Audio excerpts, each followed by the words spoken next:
Boa noite a todas, todos e todes. Meu nome é Jailton Carvalho e trabalho no Sesc Pinheiros, em São Paulo. Bom, vou começar fazendo a minha autodescrição. Sou um homem negro, cabelo encaracolado, de pele um tanto clara.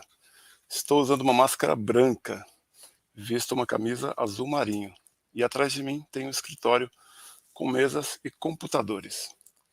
Bom, sejam muito bem-vindos ao Festival Eu Sou Você, uma realização do Fundo Brasil de Direitos Humanos e Sesc São Paulo. Este festival acontecerá de forma online entre os dias 8 e 10 de dezembro de 2021, com transmissão pelo youtube.com/Sesc Pinheiros. O festival Eu Sou Você marca os 15 anos do Fundo Brasil de Direitos Humanos. Trata-se de uma fundação que apoia grupos, coletivos e organizações de base, em seu trabalho de promoção de direito e busca por justiça social em todo o território nacional. Tem como objetivo refletir sobre os rumos da defesa dos direitos humanos nesta década e meia e no Brasil de hoje. Nessa perspectiva, o festival vem ao encontro da ação institucional do SESC, no âmbito do programa Diversidade Cultural e Direitos Humanos, que é ligado à Gerência de Estudos e Programas Sociais, GEPROS, e é voltado para ações socioeducativas, transversais e interseccionais que buscam promover uma educação contínua em direitos humanos na perspectiva de colaborar para uma sociedade mais plural, igualitária, dialógica, diversificada e democrática, capaz de promover o bem-estar para um maior número de pessoas. Quem olha para o Brasil de 2021 talvez duvide, mas, ao longo da última década e meia, o país avançou no combate às desigualdades raciais. Os números ainda desenham um cenário ruim. Mais da metade da população brasileira se declara preta ou parda. Mesmo assim, negros e negras são minoria em espaços de poder. Dos 56 mil vereadoras e vereadores eleitos em 2018, somente 6% eram negras e negros. Pessoas negras também são as vítimas mais frequentes da violência letal. A cada 100 pessoas assassinadas no país, 77 são negras, segundo o Atlas da Violência de 2021. Mas os dados também revelam conquistas. Desde 2019, depois de décadas de mobilização de movimentos sociais, estudantes negros são maioria entre os matriculados em instituições federais de ensino superior. E, embora a população negra esteja subrepresentada na política institucional, há sinais de progresso. Nas últimas eleições, o número de vereadores negros e negras eleitos cresceu 4% naquelas cidades brasileiras com maior número de eleitores. Entre avanços e retrocessos, a discussão racial no Brasil acabou por ganhar amplitude. As lideranças que recebemos hoje nesta roda de conversa são pessoas fundamentais nesse percurso, nessa reflexão e nessa luta por equidade, que é uma luta, sobretudo, popular, feita por todo o país, pelas organizações de base. Bom, o tema da roda de conversa de hoje é Racismo no Brasil, quem combate no dia a dia? Para tanto, contaremos com a presença e as falas de Lúcia Xavier, representando a ONG Crioula, do Rio de Janeiro, George Oliveira, do Instituto Steve Biko, da Bahia, e Aline Andrade, do Fundo Brasil. A Lúcia Xavier é assistente social e ativista pelos direitos humanos, fundadora e atual coordenadora geral da ONG Crioula, que é uma organização de mulheres negras do Rio de Janeiro, que já tem uma trajetória aí de 30 anos na defesa e promoção dos direitos das mulheres negras e valorização da justiça, equidade e solidariedade. Eu vou convidar a Lúcia, para ir chegando aqui com a gente na nossa roda. Depois eu já vou aqui falando quem está chegando mais, é o George Oliveira. É doutorando em Educação pela Universidade Federal da Bahia, gestor administrativo do Instituto Cultural Steve Biko, que criou o primeiro curso pré-vestibular para jovens negros no Brasil. E o George acaba de lançar o livro Denegrir, Educação e Relações Raciais, que reflete justamente, né, sobre a identidade negra no Brasil e aborda também a política de cotas. Depois eu já também convido, então, para chegar aqui perto da gente, na nossa roda, a Aline Andrade, que é superintendente adjunta do Fundo Brasil de Direitos Humanos. É advogada e mestre e doutora em Direito pela USP e Master of Laws na área de Teoria Crítica Racial pela Universidade da Califórnia, em Los Angeles. Também é autora do livro Direito e Políticas Públicas Quilombolas. As perguntas podem ser feitas pelo chat, né, e serão respondidas aí na medida do possível. Nós contaremos aqui também com a presença de Nara Oliveira e Janaína Maria, que são intérpretes de Libras. Eu vou descrever a Nara Oliveira para deixar aqui registrado também. Nara Oliveira é mulher cis, de pele clara, tem 34 anos, cabelos pintados em tons loiros, abaixo do ombro, e usa uma camisa preta e está sob um fundo branco. Janaína, também intérprete de Libras, é uma mulher negra de pele clara de 27 anos, cabelo preso em coque e usa batom vermelho. Está trazendo uma camisa preta de gola em V com manga e também está com um fundo de cor branco. Eu vou convidar então aqui passar a palavra para Lúcia Xavier, por gentileza. Obrigada, Janilton. É um prazer enorme vir participar da comemoração dos 15 anos do Fundo Brasil de Direitos Humanos, especialmente com vocês do Sesc Pinheiros, e também dar uma boa noite para George e Aline. Uma honra estar com vocês nesse momento de reflexão sobre direitos humanos, que com certeza tem sido a base e a orientação da nossa luta, né, durante esse período, né? Olhar para esses 15 anos do Fundo Brasil é também pensar nas possibilidades de atuação de uma sociedade civil que se imagina responsável pelo enfrentamento ao racismo. E então a pergunta que o Fundo faz é também uma pergunta que ele também deve responder, e espero que siga respondendo à altura do seu compromisso na luta contra o racismo. Minhas reflexões serão muito pontuais, provocada por vocês, acerca da pergunta que o próprio festival apresenta, no que se refere ao tema do racismo, e eu espero, de fato, poder ajudar na contribuição dessa reflexão, né? Então, de certa forma, quando a gente olha para a luta contra o racismo no Brasil, vimos que essa é uma história longa, né? Ela se inicia quando a primeira pessoa negra na condição de escrava chega aqui e quer buscar justiça e liberdade, e segue até os dias atuais com a mesma marca, né? Buscando justiça e liberdade.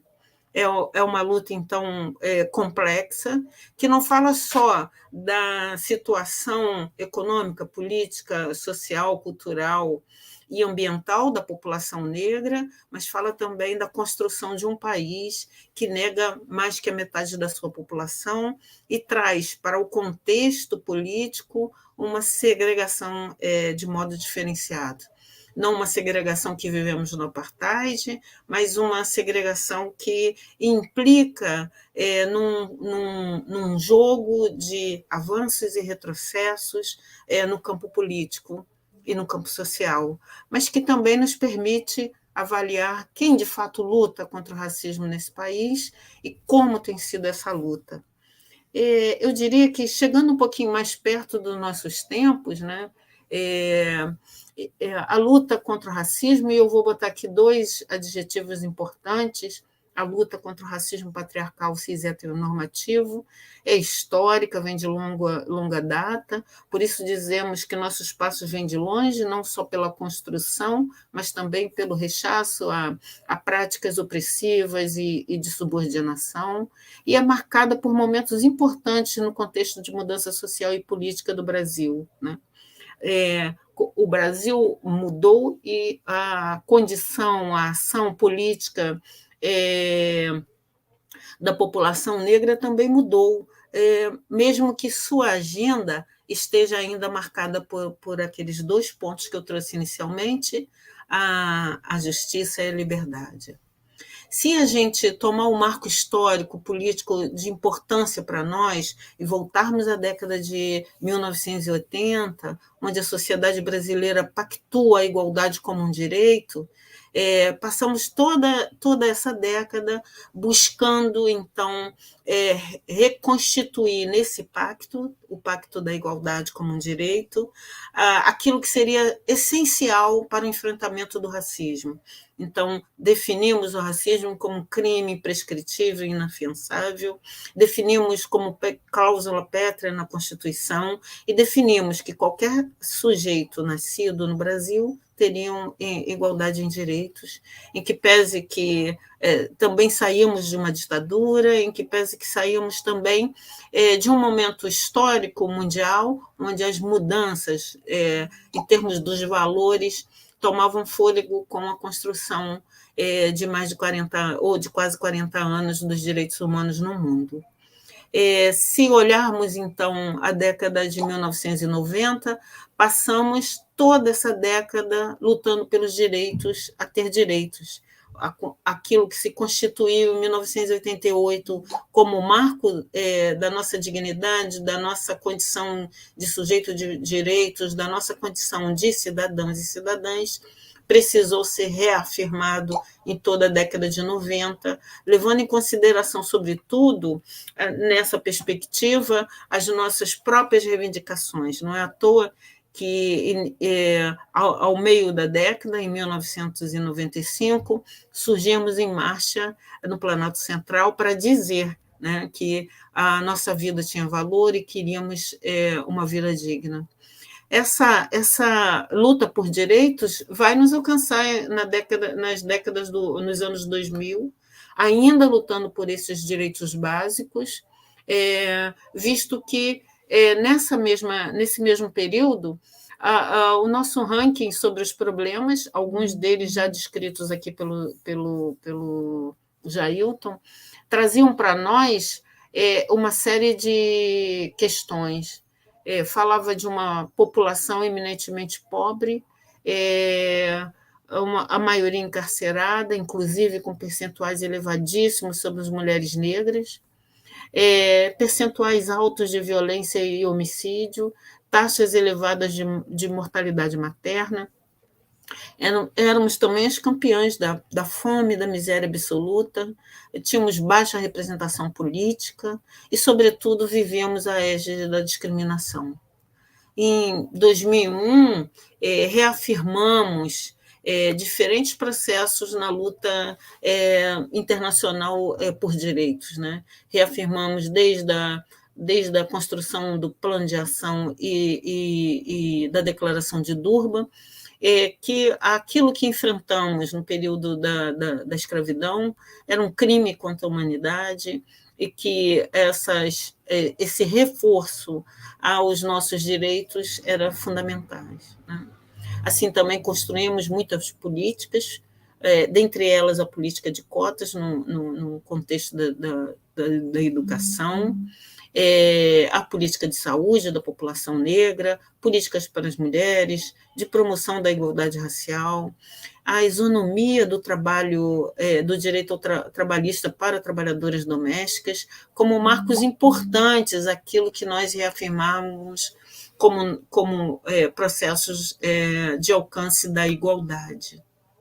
Mas vai ser em 2015 que mulheres negras irão dar um basta nos acordos não cumpridos e vão exigir que seus direitos enquanto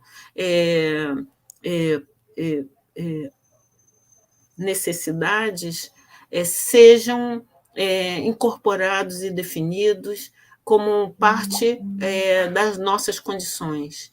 Então, vão lutar por justiça, por acesso à educação, por melhoria da qualidade de vida, e vão dizer que esse padrão de civilidade ocidental não nos serve. É um padrão que reforça as hierarquias entre as raças, entre os gêneros, as identidades, que segrega sujeitos pela cor da pele, pelo fenótipo, e, sobretudo, enriquece o grupo dominante, né? Porque o racismo não faz sentido se não trouxessem vantagens econômicas, políticas, culturais, se não trouxessem vantagens financeiras para para aqueles que a exercem. Essa mudança de padrão de civilidade é urgente para as mulheres negras, porque dele deveria derivar outros princípios e outros contextos onde a igualdade de fato e de direitos ocorra. Mas e a sociedade civil brasileira, uma sociedade tão pujante na luta por direitos humanos, tão pujante pela democracia, que papel ela jogou na luta contra o racismo? Até esses marcos, simples marcos trazidos aqui por mim, estávamos sós, isolados na luta política.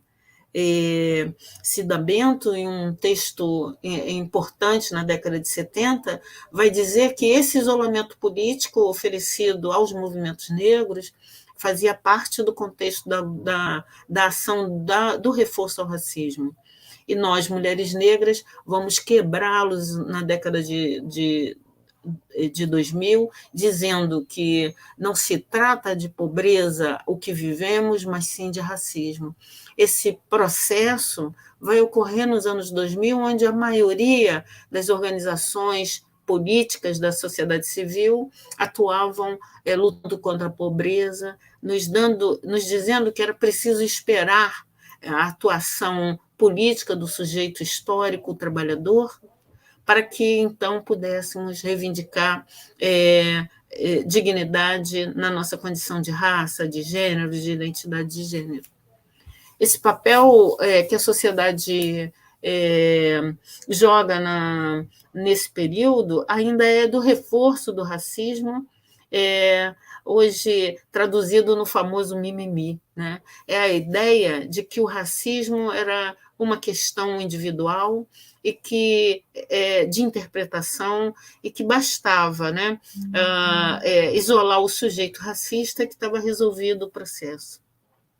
Fomos obrigadas, então, a ir também quebrando o mito da democracia racial e formar que o Estado brasileiro era estruturado no racismo, o racismo institucional, e que não precisava de leis, regras racistas para que ele operasse continuamente contra a população negra.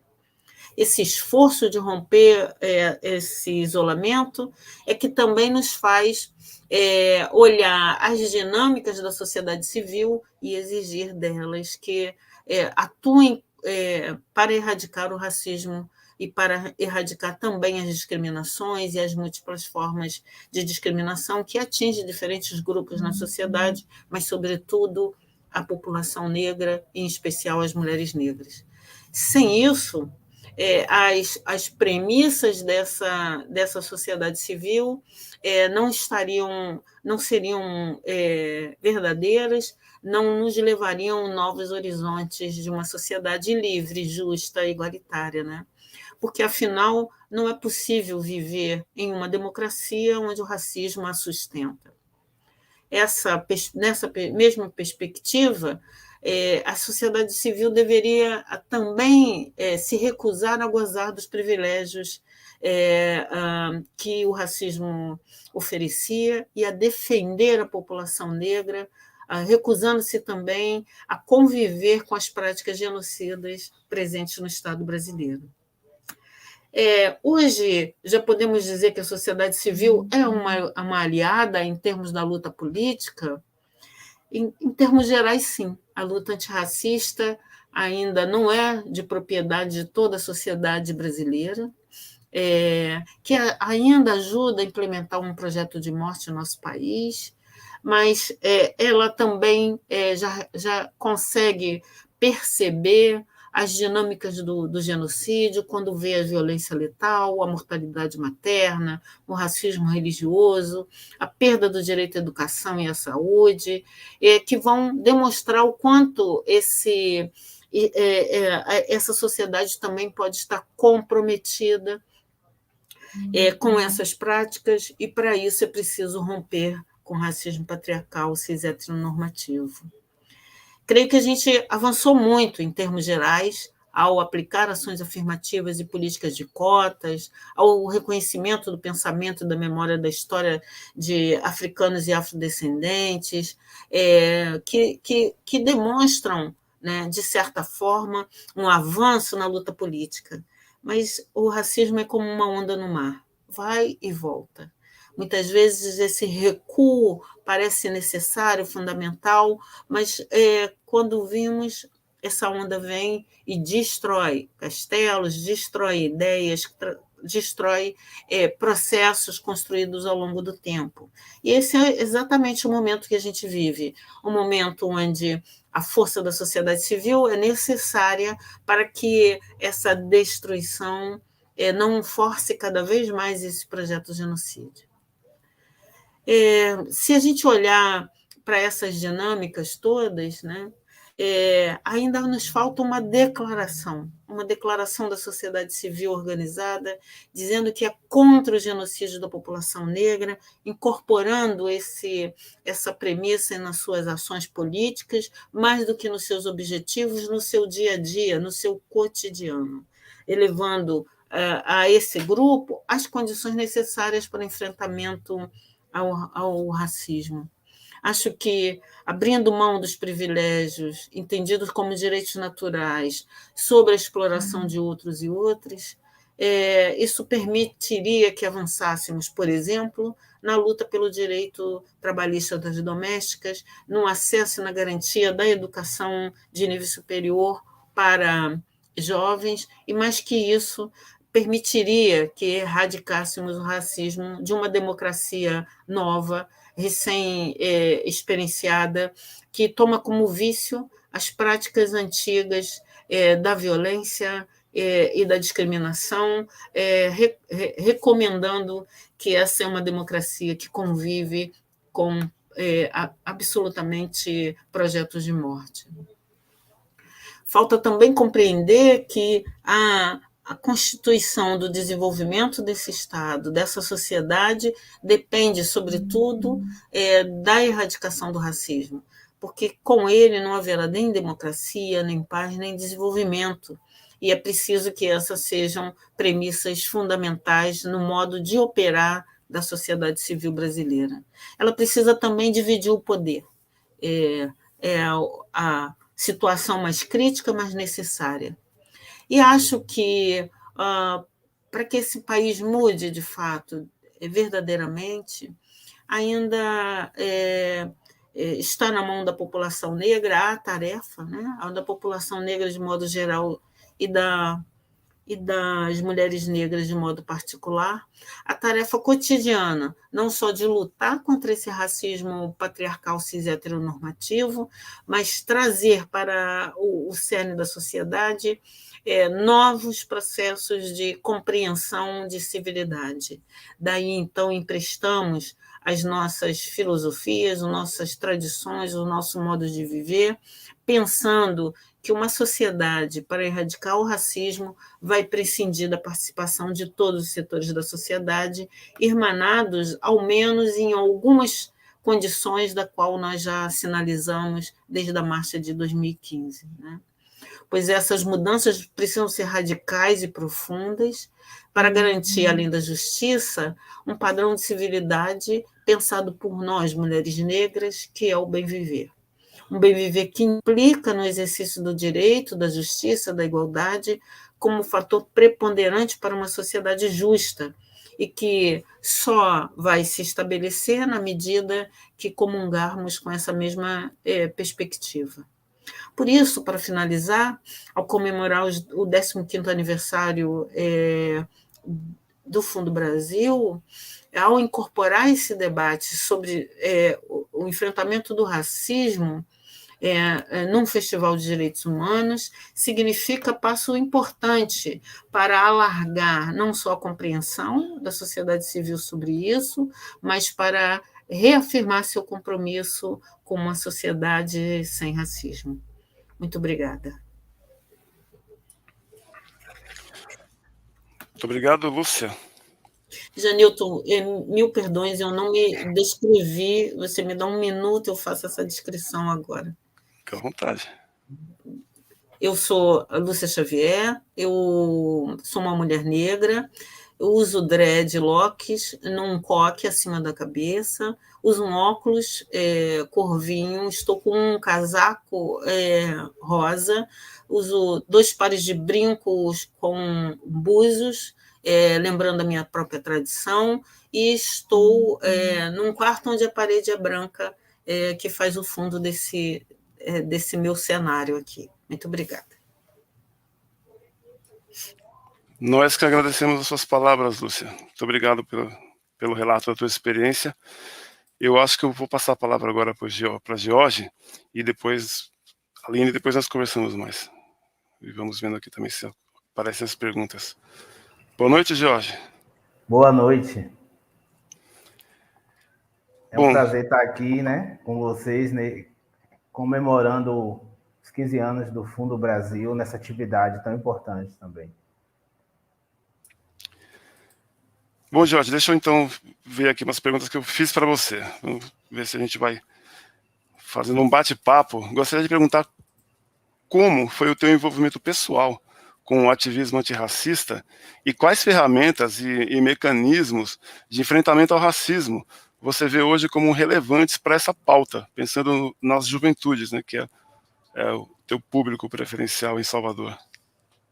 Ok. Antes eu vou fazer minha autodescrição. Eu sou um homem negro retinto, tenho 42 anos, cabelos curtos, quase não tenho, barba grisalha, uso óculos, estou com uma camisa estampada, uma camisa de tecido africano, as cores amarelo, laranja e azul.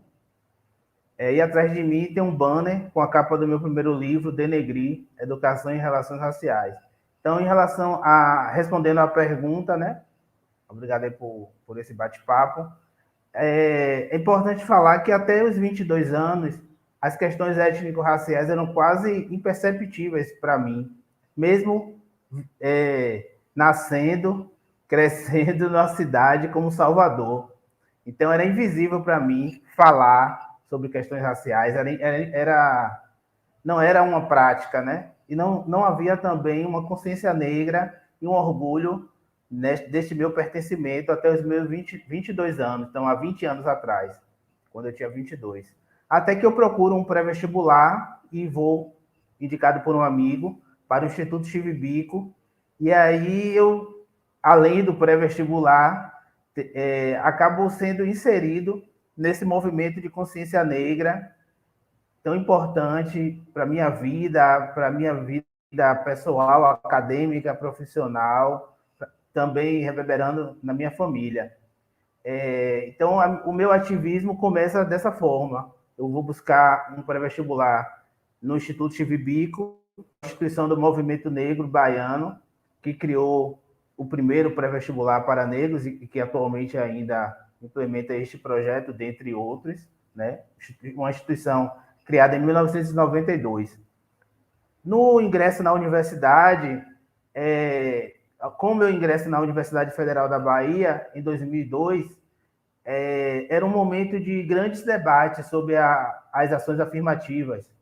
E a Universidade Federal, muito resistente para a aplicação das cotas, e o movimento negro buscando estratégias para que essa ação afirmativa se tornasse uma realidade, o que aconteceu no ano de 2004 para o vestibular de 2005. Então, eu passei por esse momento de ser um estudante da universidade que não ingressa pelo sistema de cotas, mas que acaba participando de diversas atividades para que as cotas e as ações afirmativas se tornem, como se tornaram, uma realidade. E, além disso, eu também me interesso em pesquisar sobre a nossa própria história, sobre a história do povo negro. Então, meu TCC, minha monografia, eu fiz com estudantes egressos da Chivibico. No mestrado também, eu faço uma pesquisa a partir da cultura Umbundo, a partir de uma viagem também que eu fiz para Luanda, em Angola. E agora, no doutorado, também continuo pesquisando sobre as questões étnico-raciais mais atreladas ao racismo e antirracismo no futebol. Então, é uma busca e uma luta muito grande, a gente estar na universidade e lutar contra o epistemicídio, né? Que é esse racismo que se materializa principalmente na produção e difusão de conhecimento. Então, é dessa forma que eu começo o meu ativismo antirracista. Não foi algo intencional, mas ao estar naquele ambiente do Instituto Chico Biko, eu aderi logo na primeira semana e entendi, com o passar do tempo, a proposta que era passada e a importância dessa luta.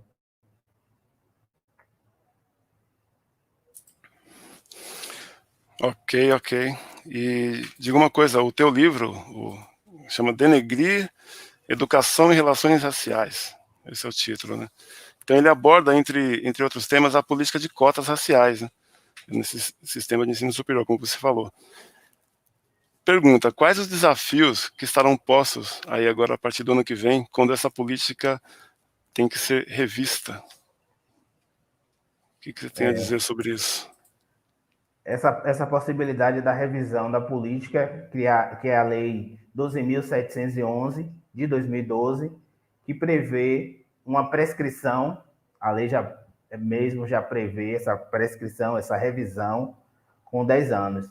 Então, é um momento de grandes incertezas se nós iremos reavaliar, se haverá continuidade, uma vez que o ano que vem ela deveria ser novamente votada nas casas, Senado e Câmara, e sancionada novamente. Em relação ao livro, que é composto por 30 textos que eu escrevi ao longo de 10 anos, né? Queria pedir para Rafael colocar aí a imagem. Então, o livro Denegrir, que é um verbo comumente utilizado de forma pejorativa e que eu trago aqui no sentido de ressignificar, já que denegrir significa tornar negro. Então, é inconcebível para mim que tornar negro, até pelo que eu venho falando aqui agora na outra pergunta, é impossível para mim que tornar negro seja algo ruim. Então, nesse sentido de ressignificar, eu trouxe como título para representar esses 30 textos, que são 15 inéditos e 15 que eu escrevi e publiquei entre 2012 e 2021. É um livro que traz, né, mais de 170 páginas, também um pouco da minha história e da minha vivência no movimento negro.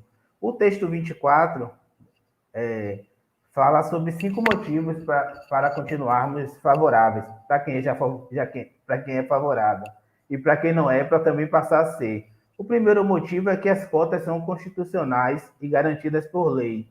Em 2012, pudemos acompanhar 3 momentos marcantes para as políticas de ações afirmativas na educação, através da reserva de vagas para estudantes negros e negras que havia iniciado no país em 2001 e 2002.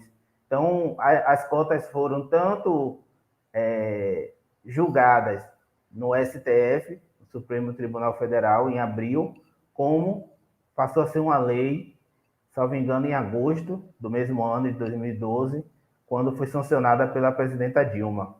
Então, as cotas são constitucionais, porque havia esse discurso de que elas seriam inconstitucionais. Então, por unanimidade, os 11 ministros votaram que elas são constitucionais, e também se trata de uma lei, que lei deve ser cumprida, né? Como lei deve ser cumprida. O segundo é que as cotas mantêm ou elevam o nível universitário.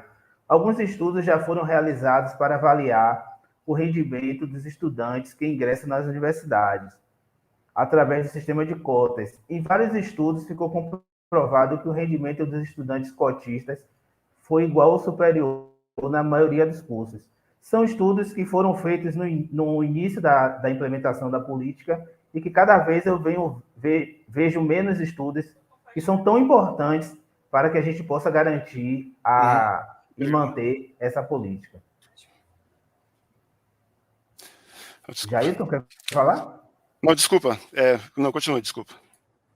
É que às vezes a internet trava, a gente já fica um pouco tenso. Aí qualquer sinal, a gente já acha que travou. Que bom. Não, na verdade, quem caiu fui eu aqui, mas desculpa, de volta, continue, desculpa. Fica à vontade. Pronto.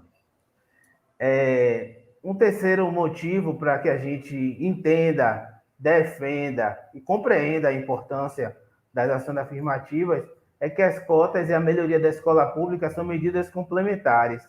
Vale lembrar que as cotas são medidas temporárias e não são excludentes da melhoria do ensino público, fundamental e médio. As pessoas e grupos que defendem as cotas também são favoráveis à melhoria da escola pública. Isso é importante lembrar que nós não somos contra a melhoria da escola pública. O que a gente imagina é que não dá para esperar que se efetive uma melhoria do ensino público para que a gente para que a população negra tenha acesso ao ensino superior. Você vai fazendo as duas medidas, a implementação da reserva de vagas das cotas e a melhoria do ensino público.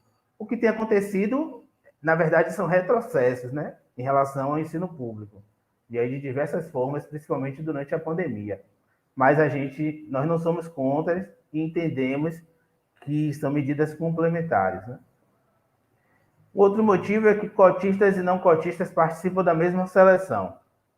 O SISU, que é o Sistema de Seleção Unificado, é o sistema informatizado do MEC, né, que é o Ministério da Educação, ao qual instituições públicas de ensino superior ofertam as vagas para participantes do Enem, do Exame Nacional do Ensino Médio. Então, a prova é a mesma e o modo de seleção também é o mesmo. Então, a mesma prova que o Enem e a mesma forma de seleção que é o SISU. O que acontece com as cotas, que as pessoas precisam realmente entender, é que há uma reserva de vagas para que pessoas concorram em separado das demais pessoas. Esse é o mecanismo das cotas. Em relação ao quinto motivo e o último, é que a gente considera que 10 anos trata-se de pouco tempo, né, considerando que as desigualdades são seculares, né, são 5 séculos que não podem e não foram reparados em uma década. Então, esses são os 5 motivos, Jailton, que eu deixo aqui como é o texto 24 do meu livro, que eu tentei fazer um resumo aqui, mas que eu espero que as pessoas possam ler em breve.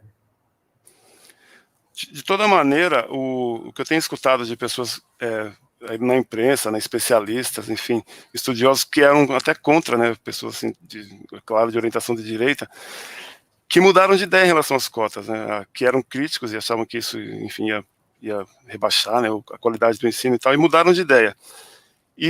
Mas essa avaliação, se consta no teu livro, assim, ou em outros, que isso vai contar para que isso seja avaliado no ano que vem, assim, dá para avaliar esses 10 anos objetivamente e dizer que, enfim, que a tendência é que deveria continuar por isso, por aquilo e por esse outro assunto? É isso. A lei prevê que a FUNAI e a CEPI iriam fazer essas avaliações periódicas, o que não ocorreu, né? Pelos desmontes, tanto na CEPI e pelos desmontes, tanto na FUNAI. Uma outra instituição que poderia colaborar é a Fundação Palmares, mas que a gente também não tem o que esperar nesse sentido, né? Então, a continuidade da política necessita de avaliações sobre a sua implementação. Eu conheço algumas experiências, mas uma avaliação nacional eu não tenho conhecimento. Até se alguém tiver aí um link, mandar para a gente, ou até Lúcia e a Aline souberem de uma avaliação nacional feita pelo MEC ou por alguma instituição federal aí, eu gostaria de conhecer, porque a gente... o que acontece com as cotas é que desde o momento em que elas foram, em que a lei foi sancionada, elas estão sempre ameaçadas e nós estamos sempre defendendo a manutenção delas. Quando que a gente já deveria estar pensando em outros momentos, como a permanência de estudantes, a pós-permanência, a preparação desses estudantes também através dos pré-vestibulares para ingressarem através do sistema de cotas.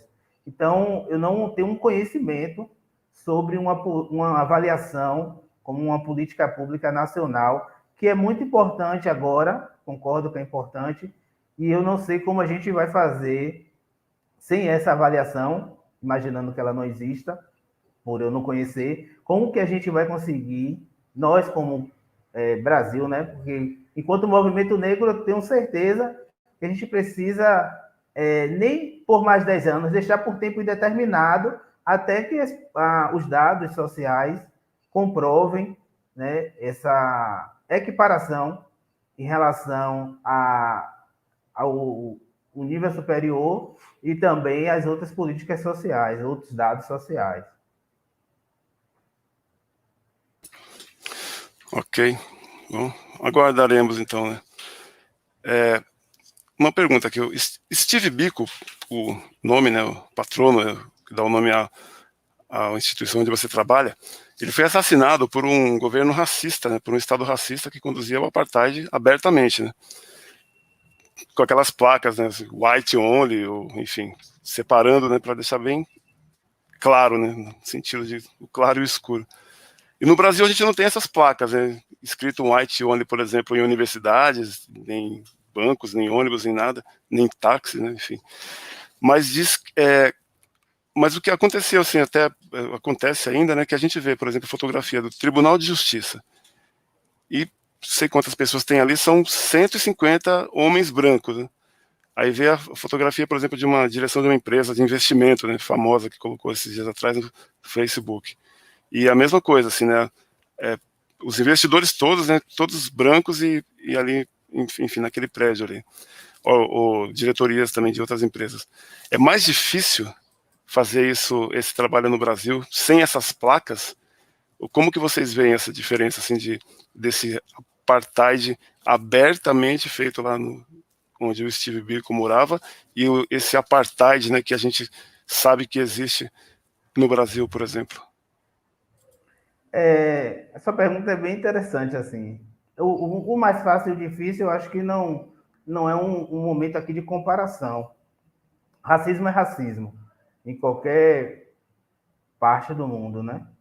Mas se a gente for imaginar que Steve Biko foi assassinado com 30 anos de idade e que diversos jovens negros não completam essa idade aqui no Brasil, inclusive no século XXI, inclusive em 2021, a quantidade de jovens negros que tiveram sua vida interrompida pela polícia ou pela ausência do Estado, de alguma forma, eu acho que a gente não tem muita diferença, né, entre o nosso apartheid e o apartheid sul-africano da década de...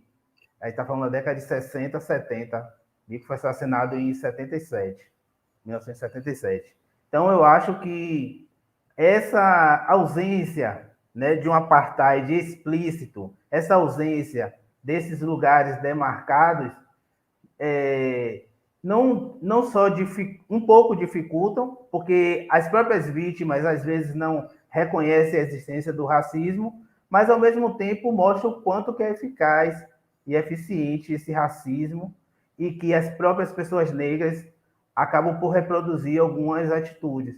Então, um racismo que separa locais, né, no ônibus, bebedouros, é cruel, mas um racismo também que nos leva à pobreza, ao feminicídio, às outras formas de desigualdades também é tão cruel, porque o resultado é o mesmo e os dados estão aí para demonstrar isso.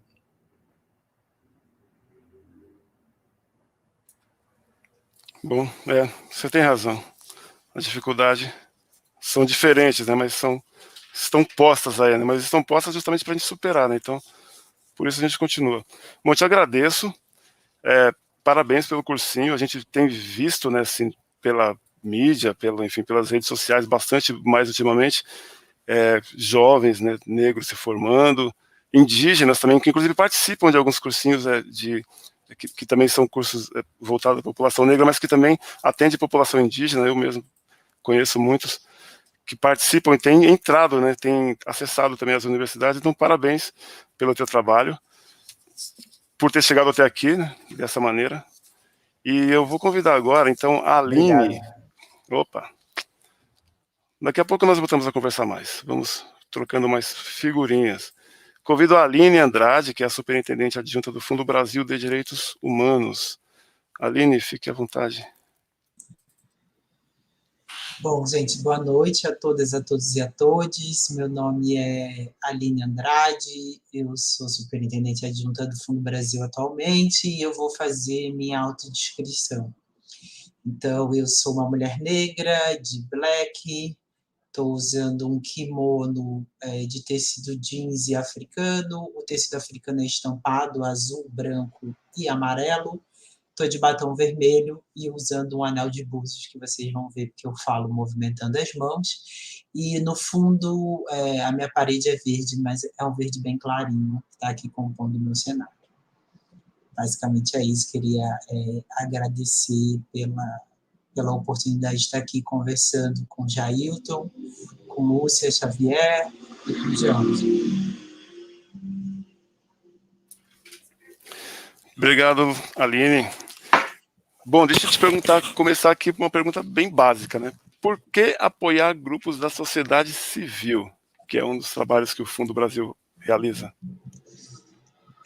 Eu vou, primeiro, acho que o Fundo Brasil nasce com essa missão, né, de apoio à sociedade civil brasileira, entendendo que as organizações da sociedade civil, movimentos e grupos da sociedade civil são essenciais para o fortalecimento e adensamento da nossa democracia e também para que a gente possa instituir para as pessoas uma vida boa, né, para que a gente possa garantir que o povo possa viver de acordo com as suas próprias bases, na defesa de direitos, na garantia do bem viver. E a gente acredita que a sociedade civil ela é essencial, de fato é essencial, para que a gente consiga construir um Brasil, de fato, um Estado democrático de direitos, diverso, né, com possibilidades de vida e de bem viver para todo mundo. Mas eu vou responder essa pergunta também com uma história pessoal, né? Como eu acho que é importante dizer, a minha presença no Fundo Brasil, enquanto indivíduo, ela é também o fruto da trajetória desses movimentos sociais, né, e do movimento negro em especial, que defenderam a democracia, mas de um movimento negro educador, que apostou na educação com possibilidade de ascensão, né, e de uma vida melhor para homens e mulheres negros e negras brasileiros. Né? Eu fui do movimento de pré-vestibular comunitário, eu fui cotista na Universidade do Estado do Rio de Janeiro, portanto, fiz parte da política de ações afirmativas no Rio de Janeiro e passei pela formação, né, fiz formação de teoria política na América e na diáspora, né, teoria política negra, com o grupo Crioula. Então, acho que também, às vezes, a gente enxerga algumas trajetórias como trajetórias individuais, mas, na verdade, elas são frutos dessas lutas dos movimentos. Né? Então, o combate que o movimento social negro fez no antirracismo, né? Então, buscando acesso, oportunidade de acesso a emprego, renda, educação para os movimentos negros, para as juventudes negras, né, para os jovens negros no Brasil, combatendo a violência, são esses trabalhos que permitem que hoje, por exemplo, eu possa estar aqui viva, e não só viva, mas com possibilidades de vida, né, de sonhar o futuro, de esperançar, e de poder estar hoje celebrando, por exemplo, 15 anos de uma instituição a qual eu comecei a fazer parte em 2020, mas do qual eu também já fui parte de movimentos apoiados. Eu fiz parte do Fórum da Juventude Negra, da Articulação de Juventudes Negras no Brasil, e nós tivemos um livro, Juventudes Negras no Brasil, apoiado pelo Fundo Brasil. Eu não trabalhava aqui ainda, era uma jovem à época. E então eu acho que tem uma trajetória, eu acho que a gente fala muito sobre essas lutas que a gente conquistou, né? Sobre a gente derrubar o mito da democracia racial no Brasil, sobre o fortalecimento da democracia, sobre as políticas públicas que nós temos de combate à violência, sobre o fato do movimento negro ter conseguido pautar o genocídio da juventude negra como uma questão no Brasil, e aí a gente está falando também das possibilidades de vida do movimento quilombola, do movimento indígena, das juventudes de periferias e favelas.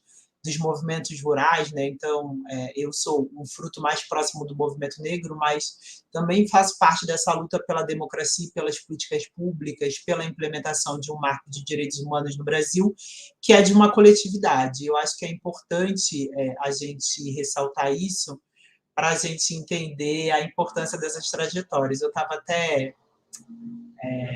eu sorri quando o Jorge apresentou o livro dele chamado Denegrir, porque eu fiz parte de um coletivo também de estudantes negros e negras chamados Denegrir. Chamava Denegrir, coletivo de estudantes, chamava não, chama ainda porque o coletivo existe, eu que não estou mais lá, mas chamava Denegrir, estudantes, coletivo de estudantes negros e negras da Universidade do Estado do Rio de Janeiro. A gente estava brigando por permanência e pela permanência da política de cotas, e o mote era tornando a Universidade Negra, né, que era o fato da gente trazer nossos corpos para esse espaço. Então, eu estou fugindo um pouco da pergunta, mas eu queria dizer que, para mim, é um momento de grande celebração, assim, né, de saber que eu faço parte de uma trajetória que é vitoriosa, né, do movimento negro brasileiro, que, apesar das dores e das violências que o Estado nos impõe, a gente tem histórias bonitas para contar, histórias de reconhecimento, história de olho no olho, e pela possibilidade que esse movimento me deu também de trabalhar e atuar numa fundação como o Fundo Brasil, que tem caminhado ao lado desses movimentos, né, e que entendeu o seu papel como alguém que caminha ao lado dos movimentos, que não pauta os movimentos, que não traz diretrizes para os movimentos, mas que se coloca à disposição da luta para apoiar aqueles que estão na linha de frente, né, da construção de um outro futuro possível, digamos assim. E, bom, era isso que eu queria dizer, e já agradecendo aqui essa possibilidade. Nós que agradecemos. Parabéns pelos 15 anos. Que continue com essa mesma força.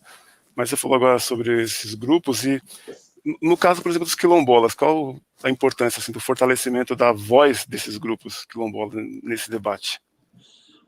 Olha, eu vou responder essa pergunta abrindo um pouquinho mais para falar da importância dos movimentos negros no geral, que eu já falei um pouco, mas eu queria um pouco falar dessa trajetória de apoio aos movimentos sociais negros e do combate ao racismo no Fundo Brasil, que eu acho que a gente precisa, nesse momento de celebração, né? A gente vem de uma tradição que diz que a gente precisa saudar quem veio antes e saudar quem vem depois, né? Então a gente sempre começa saudando os mais velhos e os mais jovens. E eu acho que é importante dizer que o combate ao racismo ele está no fundo, né? No Fundo Brasil desde sua instituição, né? É importante a gente ressaltar que a gente teve como instituidor Abdias do Nascimento, um dos principais ativistas brasileiros na luta contra o preconceito racial. Inclusive, temos uma exposição agora sobre ele, sobre a obra dele no Inhotim, que eu recomendo a todos que assistam. E ele foi um dos instituidores do Fundo Brasil. E contamos na diretoria do Fundo Brasil com homens e mulheres negras que trouxeram essa luta, né, para o centro da atuação do Fundo Brasil. Então, passaram por aqui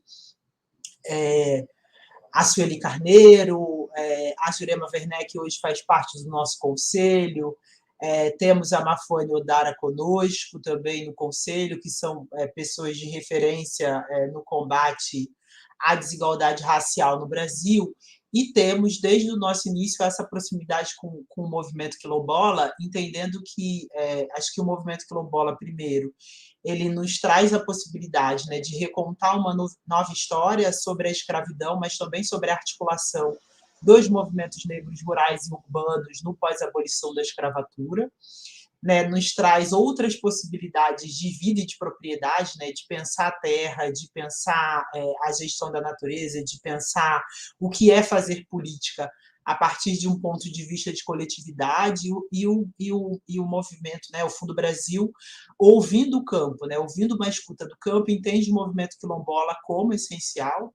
Né, a gente tem quilombos nos 24 estados do país, e a gente reverencia aqui, né, então faço a minha fala também reverenciando a CONAQ, que é a Coordenação Nacional Quilombola, que tem estado, nós estamos, na verdade, né, junto com eles, eles têm nos permitido caminhar com eles nessa luta pelo direito à terra e ao território, mas também por questionar alguns saberes dessa civilização branca que nega outras formas de vida, nega outras formas de pensar propriedade e que durante muito tempo tentou invisibilizar essa força que é o movimento quilombola no Brasil, né? Nós estamos falando de mais de 6 mil quilombos, de acordo com a própria CONAC, e o Fundo Brasil tem o prazer agora de iniciar também uma grande parceria com a CONAC, que ao longo de 3 anos vai procurar fortalecer institucionalmente as organizações, as coordenações estaduais quilombolas e a própria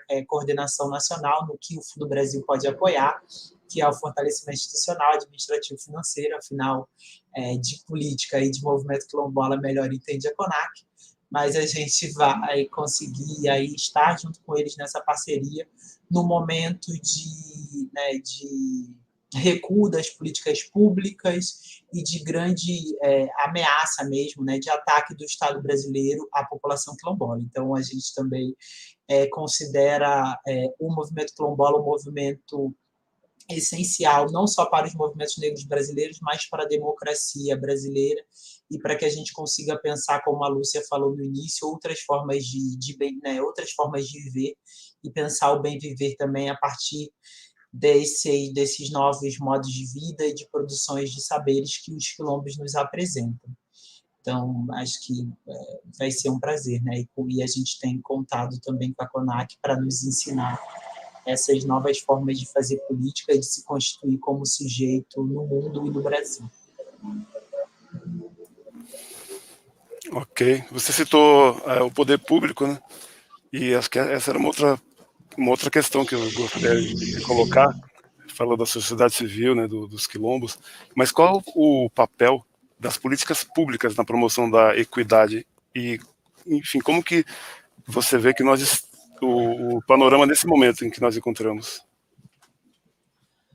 Olha, eu vou reproduzir aqui o que a gente tem escutado do campo de direitos humanos, né? Então, ano passado nós fizemos um encontro de projetos no Fundo Brasil de Direitos Humanos e fizemos uma escuta do campo de direitos humanos das organizações apoiadas pelo Fundo Brasil sobre, né, a violência racista, patriarcal, heterocisnormativa do Estado brasileiro. Então, estou aqui reproduzindo a fala dos movimentos, espero que esteja reproduzindo quer dizer, não vou conseguir reproduzir com a profundidade do que foi o encontro, porque foram 2 dias e, além disso, diálogos muito grandes, mas com fidelidade e lealdade ao que o movimento tem pautado, né? Eu acho que nós estamos num momento de ameaça à democracia brasileira, de criminalização dos movimentos sociais, e o retrocesso das políticas públicas, que ainda não eram ideais, é uma dos sintomas desse ataque aos movimentos sociais e da defesa de direitos, né? E a tentativa mesmo de genocídio de qualquer outra possibilidade de pensar desenvolvimento, de pensar o Estado brasileiro, de pensar o capital, de pensar trabalho e políticas públicas para além daquela que está estabelecida e que ganhou as eleições no último ano. Então, acho que os movimentos sociais têm trabalhado primeiro, para a restituição, né, ou para o adensamento da democracia brasileira, para a abertura dos espaços cívicos, né, para os espaços de controle e participação social dos movimentos e coletivos organizados, e para que a gente possa retomar um debate qualificado de políticas públicas, pensando direito à vida, direito à saúde, direito à educação, direito ao desenvolvimento, ao trabalho digno, à renda, direito à terra, direito ao território, direito ao meio ambiente, um meio ambiente que considere as pessoas que vivem neles, mas que vivem nele, mas que a gente pense também aí como é que a gente impede que o capital avance sobre essas formas de vida que estão hoje, né, dos povos e comunidades tradicionais, então os povos da floresta, as populações ribeirinhas, indígenas e quilombolas. Então, eu acho que o movimento os movimentos sociais têm pautado políticas públicas, não somente para manter os marcos do Estado Democrático Brasileiro, que é o que atualmente a gente está brigando para ter, né, para retomar a Constituição de 88 e para que ela seja implementada, aquele foi um pacto civilizatório calcado na diversidade, mas para que a gente possa avançar em outras formas de vida, em outras formas de Estado, e em outras formas também de esperança. Né? E como eu ouvi da Railda, que é do movimento Amparar, que é um movimento de amigos, né, e familiares de presos, de encarcerados, e que tem apoiado, tem feito um debate sobre a reforma da justiça criminal e sobre possibilidade de vida para egresso do sistema criminal, a gente também quer ter o direito à festa. Né? Acho que a gente vem de muitos anos, né, vem de anos de crise institucional, estamos passando por um momento de luto profundo no Brasil, do qual a gente viu a sociedade civil amplamente se mobilizando. O Fundo Brasil teve a possibilidade de apoiar com o Fundo Emergencial Covid, e a gente viu os movimentos sociais, mesmo em meio à violência institucional, né, e à própria pandemia, se organizarem em redes de solidariedade. Eu acho que depois desse tempo, né, o que a gente luta para o Estado democrático de direito e para retomar as políticas públicas de dignidade da pessoa humana, né? O que as pessoas estão pedindo é dignidade não para si, mas para o povo brasileiro, para o Brasil como um todo. Eu acho que até a gente possa também ter um direito à festa, o direito a sonhar, o direito a esperançar outros mundos, e eu acho que a missão do Fundo Brasil enfim, primeiro, angariar recursos e, segundo, colocar dinheiro na ponta, no campo, para permitir que os movimentos sociais que estão perto dos territórios, perto das bases, possam fazer essa luta. Não, bacana, isso mesmo. A gente não quer só comida, né? Até porque se a gente tem em vista aquela divisão feita lá sobre os direitos humanos de primeira geração, né, o que, enfim, garantiu uma liberdade, de segunda geração, e vai avançando, a gente parece que está voltando, né, a garantir que uma pessoa não pode ser torturada numa cadeia, que não pode ser morta pelo exército com 80 tiros, uma coisa assim meio básica, né. Enfim, você gostaria de dizer mais alguma coisa? A gente vai abrir agora para as questões. Aline? Não, na verdade, eu queria agradecer novamente, em nome do Fundo Brasil de Direitos Humanos, a presença da Lúcia Xavier, do Jorge Oliveira, não só hoje, do Jailton, não só hoje, mas ao longo desses anos, né, porque acho que a presença de vocês ajuda a construir o Fundo Brasil e ajuda com que a gente faça um fundo, né, independente, de justiça social, que faça sentido para os movimentos sociais, e queria agradecer a parceria do Sesc Pinheiros e do Sesc São Paulo, no geral, que tem nos apoiado aí ao longo desses eventos, e as intérpretes também que estão aqui nos apoiando a fazer um evento mais inclusivo e de acordo com o que a gente acredita, né? Que é o que é ter cada vez mais gente nesse debate, podendo colocar suas opiniões. Então, queria agradecer já e fico esperando as perguntas. Ok, a gente agradece também. As portas do Sesc São Paulo estão sempre abertas. Eu estou lendo aqui pelo chat, a Mônica Nóbrega pergunta a George e Lúcia: argumentos contrários às políticas afirmativas, como cotas, focam em classe social, pedindo foco nas pessoas pobres. O que vocês têm a dizer sobre a relação entre raça e classe no Brasil? Lúcia, gostaria de começar? Começo sim, sem nenhum problema. Esse é a gente chama de engodo político, né? Então, quando você demonstra a capacidade de exclusão da raça, alguém diz, mas isso é classe, isso tem a ver com a pobreza, não tem nem a ver com o modo em que você se posiciona hierarquicamente na sociedade, mas pela condição de empobrecimento de dado sujeito, né? Na verdade, essa é uma ideia tradicional da esquerda brasileira, que traz como sujeito político histórico o trabalhador. É dele que emana as mudanças, a transformação. Só que esse sujeito político, ele tem raça, ele tem cor, ele tem gênero, tem identidade, tem tudo que a gente imagina que ele tenha. Inclusive, às vezes, torce para o time contrário ao nosso, né? Só que a questão é o que determina a vida de uma pessoa negra é somente a classe da qual ela pertence? Ao contrário, nós somos da opinião de que é a condição de raça que vai determinar todo o restante da sua vida. É ela que vai determinar em que posicionamento social você vai ter, a sua classe, ela vai determinar o tipo de mulher que você é, o tipo de homem que você é, o tipo de pessoa trans, de pessoa travesti que você é. Ela vai determinar, inclusive, as condições da qual vai operar os seus direitos numa dada sociedade. Então, se raça informa as condições de classe, de gênero, ela precisa ser levada em consideração nesse momento. Eu disse que isso era um engodo porque foi essa a expectativa que muitos políticos tiveram na construção da lei e também na possibilidade de aplicação de uma política que vinha fazer reparação, que dizia que em 50 anos não se diminuiria diferenças históricas entre mesmo grupo de jovens de 24 anos, sendo um negro e um branco, que esses jovens levariam, esse jovem negro levaria mais de 50 anos para poder acessar qualquer benefício numa sociedade como a nossa. Não havia a igualdade de oportunidade. E as cotas é só exatamente isso, um mecanismo de política pública para reparar um dano histórico causado a alguém. E, nesse sentido, esse sujeito, inclusive, não precisa ser pobre para poder ter acesso a esse direito. Ele precisa necessariamente ter vivenciado essa experiência de exclusão.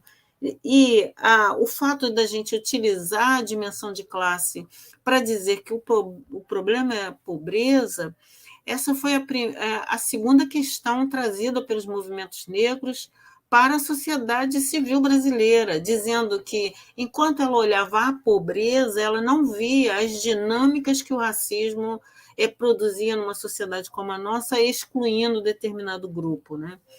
E é tão simbólico que, para essa mesma sociedade, o racismo era considerado o apartheid, que só morreu em 1994. Ele não morreu na década de 70, ele morreu há pouquinho tempo atrás. E ele só morreu por muita pressão política e econômica, senão ele estaria vigente na sociedade sul-africana até hoje, assim como está em determinados lugares sem esse nome, como é o nosso caso. Se você chega ao século XXI tendo que abrir políticas especiais para alguém acessar direitos, significa que essa exclusão é permanente. Significa que essa exclusão ela está baseada em uma dimensão da vida do sujeito que não é vista com essa mesma qualidade, apesar da gente compreender que esses processos são sempre também ideológicos.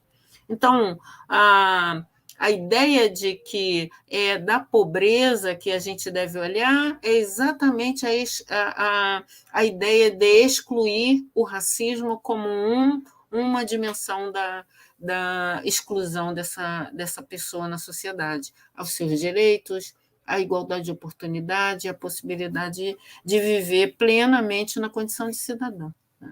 E é por isso que a gente rechaça essa ideia.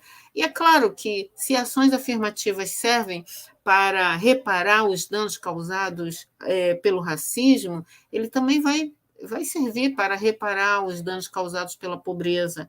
É por isso que a gente usa um Estado democrático de direitos, aquele que é capaz de olhar determinado sujeito e discriminar positivamente para que ele possa ter acesso a esse mesmo direito. Um pouco nessa linha. Obrigada pela pergunta. Falar depois de Lúcia A minha outra fala já fiquei nervoso falar depois de Lúcia Xavier, sempre é muito bom Não faça ouvir, isso, Jorge. mas falar um pouco depois, você explicou muito bem aí. Eu só queria falar especificamente da lei 12.711, que o foco inicial, né, os marcadores para participar dessa política pública é ser oriundo de escola pública e ter renda per capita de um salário mínimo e meio. Então, acho que aí a classe está contemplada. O que ocorre no segundo momento é a distribuição das vagas de acordo com o perfil étnico-racial de cada estado. No caso da Bahia, 20% das vagas vão para pessoas brancas.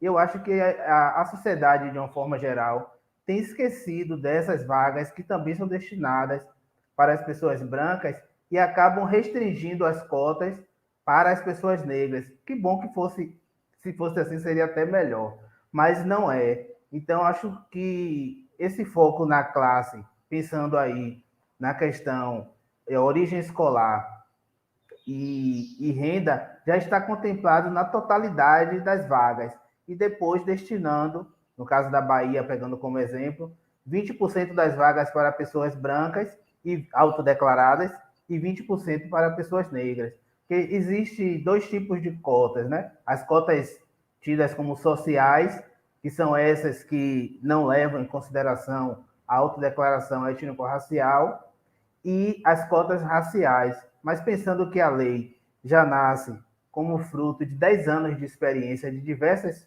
políticas que universidades de formas autônomas definiram, eu acho que essa lei tem um modelo que contempla, né, todas essas angústias, todas essas ansiedades, e por isso também que se foi determinado, eu acredito, né, que se foi determinado um prazo de validade para que essa lei pudesse ser aprovada naquele momento. Então, nesse acordo político aí, as pessoas, né, que são brancas e estão nas escolas públicas também estão garantidas por lei dentro do percentual de cada estado, de acordo com o censo de 2010.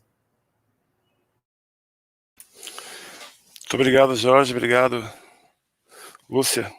É um debate sempre presente, né? É bom que apareça aqui, porque, enfim, a gente está vivendo, na verdade, ele também isso é bom, né? Não é só teoria, a gente está vivendo esse momento e, enfim, vamos, como a gente já falou sobre esse assunto anteriormente, registrando, né, todos esses dados e essas, enfim, futuro dirá, né? Assim, futuro breve, né? Espero. A Gabriel Alarcon Madureira gostaria de perguntar para a Lúcia, Jorge incluiu a Aline aqui também, sobre a perspectiva de vocês acerca das novas tecnologias para a luta antirracista. E ele se refere aqui em relação principalmente à vida online, Facebook e algoritmos com vieses racistas. É uma preocupação de vocês, Lúcia e Jorge? Se o Jorge quiser começar dessa vez agora para inverter aí o susto. Não, Lúcia, por favor. Lúcia, fica à vontade. Jorge, eu sou sua fã. Não precisa ficar assim, achando que eu estou te oprimindo, não, viu? Sou sua fã mesmo. Olha, Crioula como uma organização que olha as diferentes dinâmicas da sociedade brasileira para enfrentar o racismo patriarcal cis heteronormativo, está atento a essa dimensão, né? Então, estamos tão atentas que, em 2017, constituímos com jovens cyberativistas uma rede nacional de cyberativistas pensando nisso. Amanhã mesmo nós temos uma reunião para discutir com, inclusive, ativistas fora do Brasil o enfrentamento do racismo via as redes sociais e o uso das novas tecnologias. Passada essa coisa legal, duas questões nos chamam a atenção. Primeiro, que o racismo não ficaria fora das redes sociais e não ficaria fora das dinâmicas das novas tecnologias, né? A ideia do algoritmo racista é verdadeira, não é ideia de ninguém pensando em ganhar vantagem sobre isso, né? Os estudos, tanto no Brasil e fora do Brasil demonstram essa perspectiva, mas o que nos incomoda mais hoje, no momento, é a incapacidade, sobretudo das mulheres negras, terem acesso às novas tecnologias. Elas são caras ainda, elas são perceptivamente excludentes para quem não tem formação, e ela é a chave do novo mercado de trabalho. Então, sob o nosso ponto de vista, olhar esse universo nos interessa, sobretudo, não só para o combate ao racismo, mas também para entender como é que esse mundo irá oferecer ou não, nessa perspectiva, novas possibilidades, ou se será, de novo, uma perda de oportunidade. Né? E aí eu me lembro de uma iniciativa que não acompanhei tão bem, do próprio Steve Biko, que leva o nome de Ogum, né, o deus da tecnologia, e que me fez pensar sempre que, nesse sentido,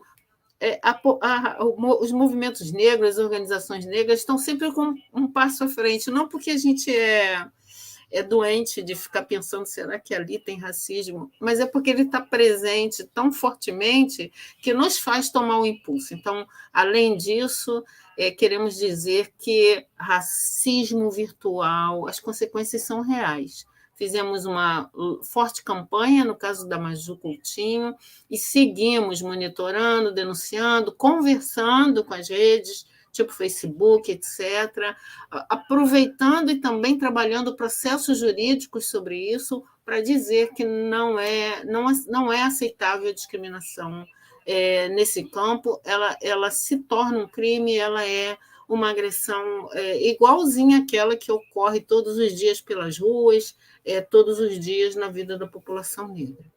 Deixa contigo, Jorge, porque você agora... Você agora me ajudou.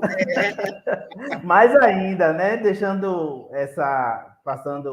Falando do projeto, que é o Ogum Tech, né? Pelas justificativas que Lúcia já falou do orixá Ogum. Então, é um projeto de fomento à ciência e tecnologia para jovens, que já existem há quase 20 anos esse projeto, que é um projeto criado pelo Instituto Steve Biko, ao perceber que a maioria das pessoas que ingressavam nas universidades tendiam para a área de humanas. Então, criou-se um projeto para que houvesse um fomento às áreas de ciência e tecnologia, medicina, odontologia, engenharias e tantas outras, também áreas de saúde. Eu acho que a gente está realmente sempre pensando, né? Há 20 anos atrás, nós já implementávamos esse projeto, que começou com um pré-vestibular com a duração de 3 anos, né? Para entender que precisava se fazer um trabalho mesmo de base com essa juventude, né? Com essa turma. E essa questão do algoritmo é um debate que a gente, na Steve Biko, está começando agora, mas que a gente lembra de Lombroso, da craniometria, lá de 100 anos atrás, o quanto nós já éramos identificados por este formato, né, do nosso cérebro, do nosso crânio, na verdade, e como nós já éramos marginalizados por um instrumento que media não a circunferência, mas essa parte da cabeça, e nos colocava involuntariamente na condição de pessoas violentas, de pessoas incapazes. Então, acho que o algoritmo é uma releitura, porque o racismo tem essa coisa da metamorfose, né? Ele vai... E aí é que está a dificuldade de se combater o racismo. Uma das dificuldades é que quando você está pronto para o embate, o racismo vira uma outra coisa. Então, acho que, mas sempre voltando para a busca da inferioridade do povo negro. Então, acho que a ciência e a tecnologia são pontos que o movimento negro vem trabalhando. No caso específico da Steve Biko, esse projeto ainda acontece atualmente, né, com diversas leituras ao passar do tempo, envolvendo empreendedorismo, com turmas também para mulheres negras na ciência e tecnologia, mas eu acho que a gente vem fazendo um bom trabalho aí nessa área, pensando de que forma esse racismo também científico tenta nos inferiorizar.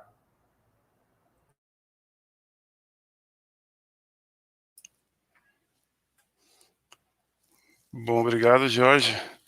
Aline, seu nome foi citado aqui na pergunta.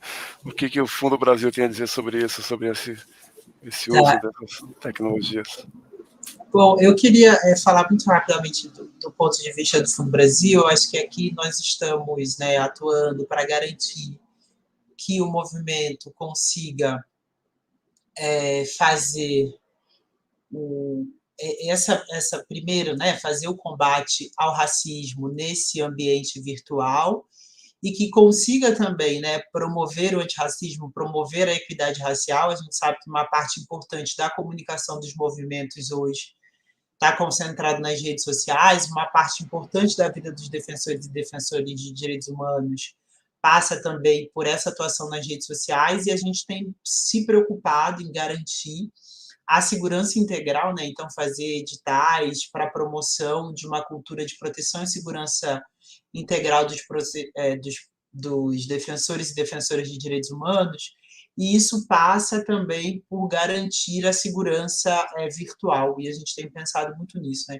Como que a gente garante a segurança dos ativistas, né, de direitos humanos, dos movimentos sociais, grupos e coletivos dentro desse espaço, e protege também, né, esse grupo, a segurança da informação que é produzida pelas organizações da sociedade civil no Brasil. A gente tem um programa, que é o programa Defensores e Defensoras de Direitos Humanos, onde a gente tem pensado também, né, nesse aspecto da segurança, e aí a gente pensa, né, a segurança de cuidado e autocuidado, segurança física, territorial, e um dos temas que a gente tem pensado também é a segurança virtual, entendendo que esse é um locus de defesa de direitos do qual a gente não pode prescindir, né, e um espaço de luta que está pautado hoje para os movimentos.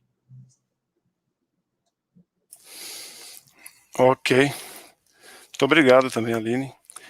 Acho que a gente vai caminhando aqui para a nossa finalização. Eu gostaria, então, que Lúcia, Jorge, bom, Aline também no final, se pudessem participar dos encaminhamentos finais.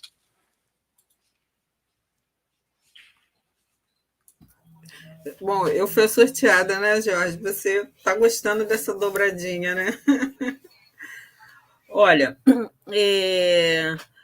talvez eu tenha tido muitas oportunidades de fazer essa conversa com o fundo e fazer essa conversa na sociedade civil sobre a capacidade das organizações que lutam por direitos humanos ampliar o seu leque de atuação em torno da questão racial, né? Talvez eu tenha sido parte de uma geração que rompeu com esse isolamento e abriu cada vez mais esse diálogo, sempre levando em consideração mulheres negras primeiro, a nossa voz, o nosso entendimento, a nossa compreensão. Quando a gente estabelece esse nível de relação, quer dizer que, mesmo a partir do nosso protagonismo, desejamos que as organizações se responsabilizem pela luta política contra o racismo. Ele não é um problema de ordem interpessoal, ele não é um mal em si, ele é algo que produz poder, recursos, dinheiro, bens, ele divide o território, ele divide o acesso à água, ele divide o acesso à alimentação, ele permite que sujeitos, em sua maioria, consigam morrer de fome, morrer pela violência na mão da própria sociedade, né? Porque o Estado não é nada mais, nada menos de que parte da representação da própria sociedade. Isso significa que ele precisa ser erradicado. E, para ser erradicado, ele precisa de uma força-tarefa, não uma força-tarefa militar. Ele precisa, de fato, de pessoas abrirem mão dos seus privilégios, compreenderem as dinâmicas que o racismo traz e oferecerem a essa sociedade novas formas de relacionamento para que a gente possa viver em paz, que a gente possa se desenvolver e que, sobretudo, possamos gozar da riqueza, da beleza, da generosidade de uma população que oferece a esse país o que tem de melhor. E sem sombra de dúvida, sem nenhum tipo de vingança, né? Que é o mais interessante disso tudo, né? Tentando superar esses conflitos políticos no sentido de construir uma sociedade mais justa. Por isso a gente oferece o bem viver como um caminho, uma possibilidade. Por isso a gente diz que todas essas tradições, que todos esses pensamentos podem conviver e serem debatidos e discutidos, desde que esses princípios, aqueles que fazem dessa civilização uma civilização diferente, permita a vida em igualdade. Né? Esse deve ser a questão que nos move. Né? Agora, se imaginar que o racismo é um problema nosso e que por isso a gente deve se virar, é o mesmo que assinar a sentença de morte de cada um de nós. Então, eu conto não só com essa possibilidade que o Fundo oferece do apoio político e institucional às organizações que atuam contra o racismo, mas eu também conto com a propagação da ideia de que é necessário erradicar esse racismo a partir da experiência comum das pessoas, das instituições, para que o Estado brasileiro perca força política naquilo que a sociedade está impondo de uma violência, de um projeto genocida contra a população negra. Né? E, no mais, vida longa ao Fundo do Brasil, os direitos humanos, compartilho profundamente dessa perspectiva dos direitos humanos e concordo que elas podem ser aperfeiçoadas ao longo do tempo e vejo, nesses 15 anos, uma organização dedicada a fazer esse trabalho. Muito obrigada, e a Aline leve a toda a equipe do Fundo o meu abraço, o abraço de crioula nessa trajetória. E, George, um prazer, Janilton, um prazer, e meninas da Intérpretes de Libras, um prazer ter dividido esse momento com vocês.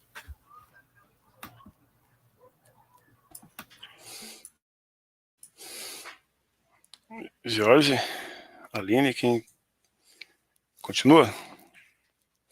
Aliás, Jorge, a Mônica que acrescentou uma pergunta ainda que enfim, se desse tempo, ela pergunta aqui, qual prioridade você vê para a pauta antirracista dos próximos anos? Então, se você puder incluir esse vislumbre aí na tua finalização.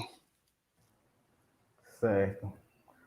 Mais uma vez aqui agradecer, né, esse nosso bate-papo, grande bate-papo aqui, né, foi bem interessante. Também parabenizar o Fundo Brasil de Direitos Humanos pelos 15 anos. A Steve Biko estava nos 2 primeiros editais do fundo, né, e nós fomos apoiados pelo projeto Antirracismo e Direitos Humanos para Jovens, um projeto aqui em Salvador. Salvo engano, 2004 e 2005. Então, o fundo já vinha, de alguma forma, desde o iniciozinho, junto com a gente nessa luta antirracista. Eu acho que isso só ampliou, né? Também parabéns aí ao SESC pela iniciativa. Falar de prioridades para a gente é um pouco complicado, porque todo o tempo a nossa prioridade é nos mantermos vivos, né? Vivos e vivas, fisicamente, né? Vivos e vivas e orgulhosos e orgulhosas da nossa história, da nossa cultura. Então, eu acho que agora a prioridade é a gente conseguir voltar ao estágio que a gente estava antes da pandemia, já que a pandemia acirrou bastante as desigualdades econômicas, sociais e educacionais. Eu acho que conseguir voltar a fevereiro de 2020, que nós já não estávamos numa situação confortável, eu acho que é a nossa prioridade agora, né, combater e eliminar, se possível, que eu acredito que seja, esse vírus e suas mutações, mas também voltar ao mercado de trabalho de uma forma satisfatória, né? Voltar às escolas, ter acesso à saúde e à moradia, são as nossas prioridades. Acho que você fala muito bem aí do bom viver, né? Bem viver, desculpa. Com considerações finais, eu queria falar aqui algumas coisas de o quanto que o movimento negro vem se articulando desde sempre, né? E essa recente articulação chamada Coalizão Negra por Direitos, que eu queria pontuar aqui, que lança um manifesto. Houve um encontro internacional em dezembro de 2019, em São Paulo, e o ano passado a coalizão tem feito várias atividades, como lançando o manifesto, a campanha Tem Gente com Fome, que tem distribuído diversas cestas básicas, e aí a Steve Biko faz parte desse movimento da coalizão, e também o pedido de impeachment, né, que foi entregue. Eu acho que também a juventude negra tem sido protagonista dessa grande mobilização antirracista.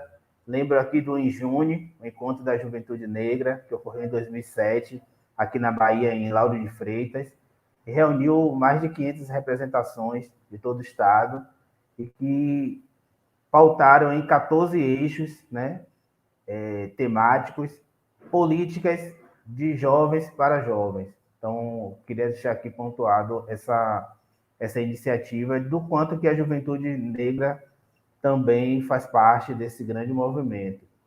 E importante falar das diversas ações de combate ao genocídio do povo negro. Aí cada estado tem ações que vêm sendo desenvolvidas.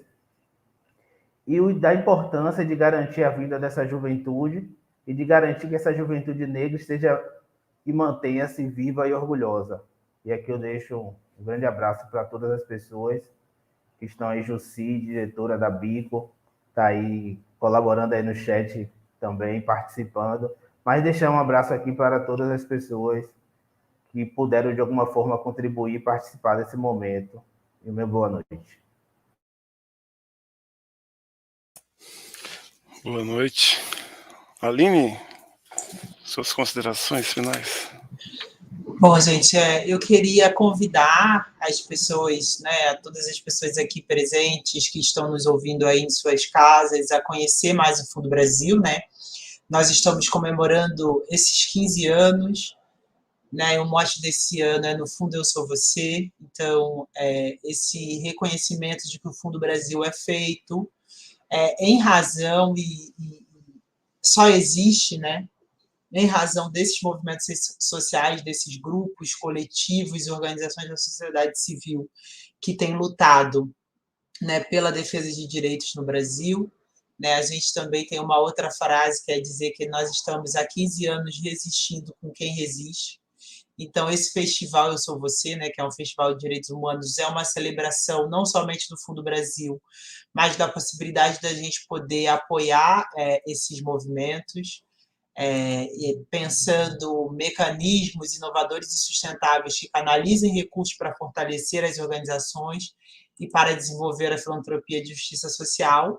E a gente queria convidar para que vocês conheçam mais desse trabalho, tanto no site do Fundo Brasil, quanto na plataforma Brasil de Direitos, onde a gente tem, né, as organizações apoiadas pelo Fundo Brasil falando, né, sobre si, sobre suas lutas em primeira pessoa, e com uma linguagem de defesa de direitos bastante qualificada, que não é de tão fácil acesso assim.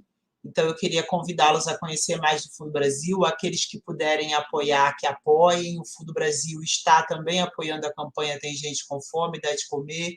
A gente está aí na reta final para garantir que a gente possa apoiar mais pessoas, mais territórios aí no final do ano, pensando também essa data celebrativa que é o Natal, independente da religião, né, de cada um, mas pensando na importância, né, do que é o fim do ano, né, para a população brasileira, e queria convidá-los mesmo a conhecer o Fundo Brasil e agradecer mais uma vez por essa oportunidade da gente caminhar junto a quem faz do Brasil um lugar possível, né, um lugar de vida aí para as populações. Eu queria, e para nós também, né? Queria agradecer mais uma vez e boa noite. Muito obrigado, Aline Andrade. Muito obrigado, Lúcia Xavier, Jorge Oliveira, Nara Oliveira também, sobrenome parecido, e a Janaína Maria, as duas intérpretes de Libras, além do Rafael Frazão, que também está aí nos bastidores, o técnico do SESC, que está acompanhando a gente desde cedo. A gente tem um vídeo aqui, eu quero ver se dá tempo, de mostrar, Rafael, você está vendo pelo chat o vídeo do Fundo Brasil?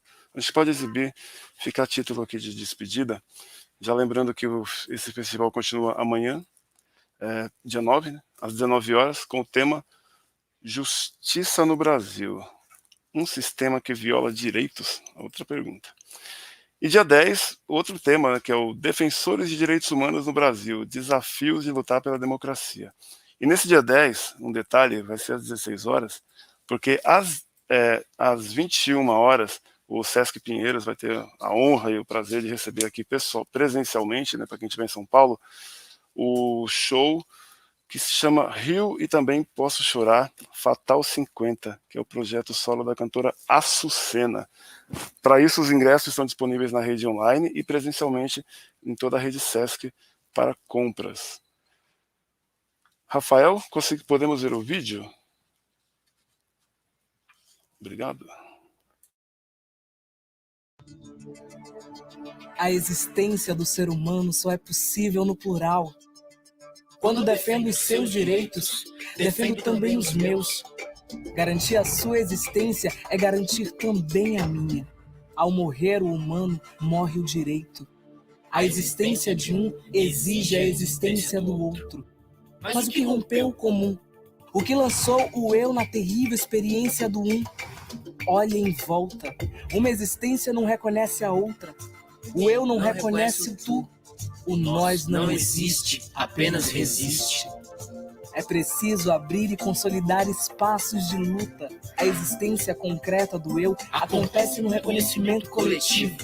Se sou, é porque somos. Somos existências, somos resistências, somos esperanças, somos LGBTQIA+, somos indígenas, somos quilombolas, somos mulheres, somos favelados, somos jovens, somos pretos, somos pretas. Direitos humanos! Direitos humanos! Direito a quê? Perguntou o humano. Direito a ser. Respondeu a vida. A ser o quê? Perguntou o eu. A ser como quiser. Respondeu o nós. São 15 anos resistindo com quem resiste. São 15 anos lutando para fazer todas as existências concretamente possíveis. Não lutamos sós. Porque no fundo, eu sou você.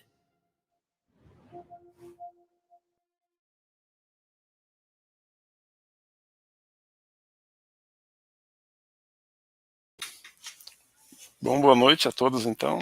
Espero reencontrá-los amanhã às 19 horas, nessa mesma página do YouTube, Sesc Pinheiros.